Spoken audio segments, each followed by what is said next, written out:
aktres na si Maricar Reyes sa mga tulad niyang mahilig magsuot ng contact lens.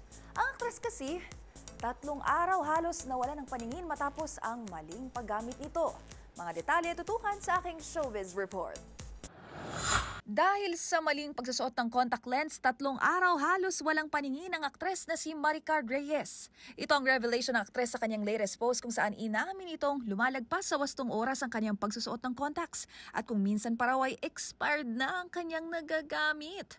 Dahil sa matinding sakit, isinugod na sa ospital si Maricar at doon kanyang napag-alaman na It turns out, meron pala akong corneal aberrations or malalaking gasgas sa magkabilang cornea or yung parte ng mata kung saan nakapatong ang contact lens. Maximum 8 hours lang dapat sinusuot ang contact lens. At hindi ko namalayan na expired na pala yung gamit ko. maswerte namang gumaling ang aktres matapos ang ilang araw na gamutan. Dahil kung hindi, posible raw kasi itong mauwi sa permanenteng problema sa paningin. Sabi ng ophthalmologist ko, napakaswerte ko daw dahil sa laki ng mga sugat ko sa mata, pwede ako magkaroon ng mga peklat or mga puti-puti sa paningin ko habang buhay. Thankful naman ang ilang netizens sa ibinahaging impormasyon na ito ng aktres at kanya-kanya rin silang share na experience sa comment section na ngayon mayroon ng mahigit 6 million views na video.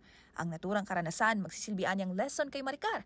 Kung kaya't sa huli, paalala nito sa mga kapwa niya regular contact lens wearer, Huwag mo paabutin sa level ko na bigla ka na lang magigising, na may sugat ka na sa mata at kailangan mo tumakbo sa ER dahil sa sobrang sakit.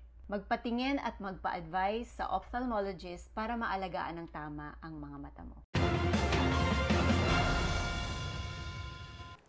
para sa MBC TV Network News, ito po ang inyong showbiz angel, Angelica Cosme, sama-sama tayo Pilipino.